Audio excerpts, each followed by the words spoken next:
All right, we're going to review the data tracker, the strength data tracker that I built that literally anyone can use. This is super simple. I built it so that anybody, you don't have to know anything about Excel or Google Sheets or computers. Anybody can use it. I made it very user friendly. So we're going to start with going over the dashboard, and you're going to see on every page, just if you ever need to refer to, I've got instructions on every tab. It reminds you what to do, what not to do, that type of thing. So if you ever need to refer on each page, it'll tell you what to do and what not to do. So the goal is to create a simple one-page visual that shows you any and everything you want to look at to track your progress. Whether you're just doing it for yourself as an individual or a coach who's running teams or groups, it could be 5 people, it could be 50 people. This tracker will do it. It's built to do any and everything automatically, and it's very user friendly. So the very first thing you're going to do is be able to select a name. All right, we're looking at Andrew, and the second thing you can do is select the start date. You can select the end date. What this does is it allows you to look at a year ago, the last year, what your progress looked like over the last year, the last few months, the last week, whatever it is you want to do. Or let's say you want to look at, hey, I want to see where I was last summer. The end date doesn't have to be today. It can be any date in the past. So to select the date, the easiest, we're currently looking back from October 1st of 2025 through January 17th, 2026. So if I wanted to go farther back, I can go all the way back to January if I wanted to. If you've got the data in there and everything changes and reflects that. From after the date, you can select up to 3 exercises at a time. All right, we've got the back squat, seated military, and front squat. Now, the other cool thing about this is you don't have to, there is no work to do. Once the data's in, all this auto-populates, so you're just selecting. So you select up to 3 lifts, and then what does that show you? So chart 1, back squat. This is the chart 1 back squat.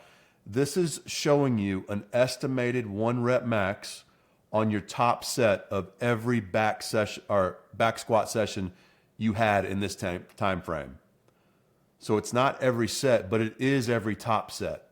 And they're using calculations to see, okay, are you trending up? Are you trending down? What's that look like? Progress is never linear.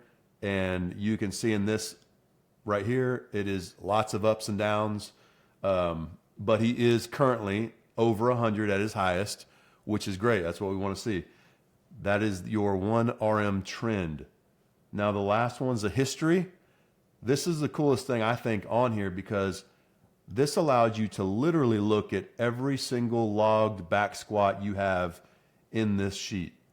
I can go all the way back to January 5th of 2025. For some reason, he did 30 reps of 225, which is nuts.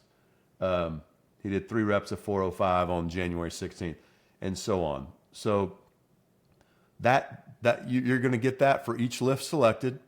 The other cool thing, bottom left, your 1 rep max change report. Now, what this is doing is it's not going off your estimated max. It's going off your literal max, which is very important to me as a coach. So what it does is the date you have the starting date you have selected in your data, it's going to find the single that's closest to that start date. So example, we have January 1st selected. I might not have a single logged or in the data, which we didn't until January 22nd. So it automatically finds the one closest to your start date, and then it automatically finds the single closest to your end date. In this case, 405 to 495. Now, if we change this, let's go back to October. So he went from 455 to 495. So you're able to see in any time frame you want to see how much did it increase, hopefully green, or decrease. Hopefully you don't see a lot of that, but it'll be red if it decreases, right? Everything is reflected on the time frame in the box. So Let's change that back just to make sure. Just go to June, something random. All right, so everything's changing. Everything is automatically changing. There's no thinking involved, right? Once you select the lifts and the name, that's how the dashboard works. Very simple. Now, how do you get all this to populate? That's probably the most important question. And this is the part where you have to input the data. So I put in here the instructions. You're never going to touch column A.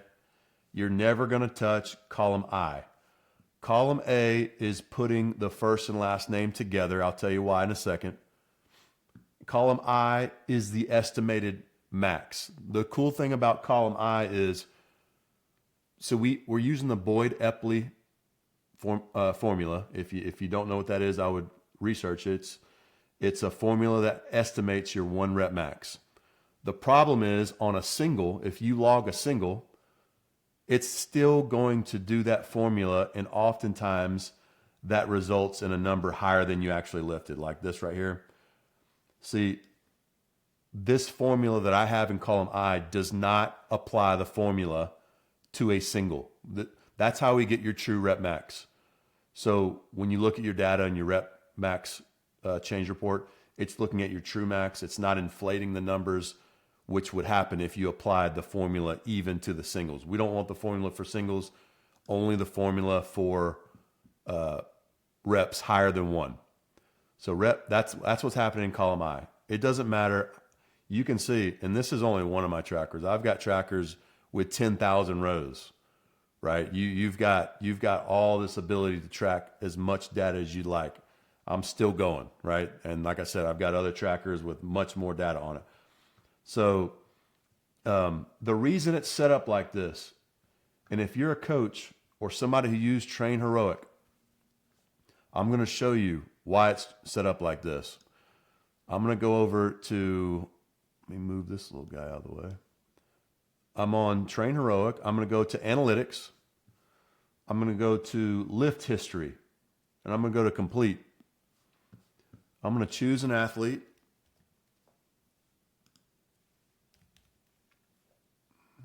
Jake. I'm going to choose a timeline. Let's back it up till, I don't know, August sounds good. And let's go back squat. Right, and here's Jake's back squat. Every logged set he's ever done on back squat between these dates. And all I'm going to do is sit here and highlight that, and I'm going to scroll down, highlight all of them. I'm going to hit Command-C to copy it. I'm going to go over to my data tab. It's worth it. I'm telling you, just keep staying with me here. Because this is, you don't want to spend your time entering numbers. That's not what this is. You start in column B, you hit Control V, auto-populates everything. See what we did here? It's getting the name. The reason it's set up like this with the first and last name is because I use it from Train Heroic, and that's how it comes. I don't want it that way, so I use column A to convert these two names together to make one name. But that's how you do it. You can see this is auto-populated. I didn't do anything, nothing. No work on my part. So I'm never going to delete. I'm never going to paste in anything other than B to H. All right. Actually, let's do that again because Jake's not in here. So what happens whenever you add a new name, now Jake's name's in here, is right here, right? So like I said in the beginning, this is meant to be a very super simple automated tracker where you don't have to know anything. You just follow instructions. And again, if you forget or you need to refer, everything I'm saying now is in these boxes. So let's go to the next tab, Group Maxes. You don't touch anything here. There's nothing to know. There's nothing on this page that you'll ever have to change.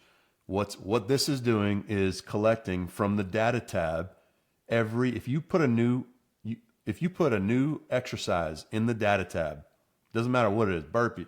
literally anything. You put it in, it will show up on this page.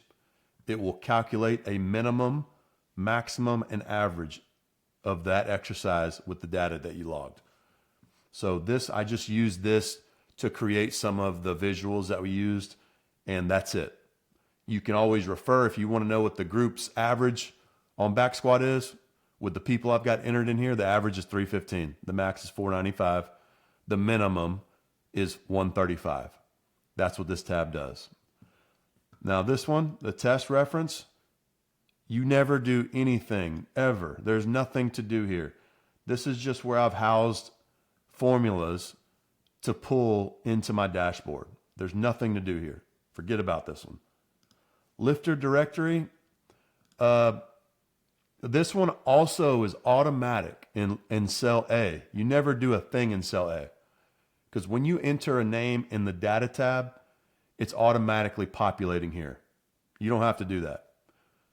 It's automatically populating the full name, the last name, and the first name. It's done. So A, B, C, and H, you never touch. H is calculating the age based on the date of birth that you enter. So the only thing you have to do on this page is from D, E, F, and G. You can select and put an image in the box, which makes the dashboard a little bit more fun. You can enter the team if necessary, sport if necessary. You don't have to. Date of birth if you need to. Those are all optional. D, E, F, and G, you don't have to do any of that. I just think it makes the dashboard look good.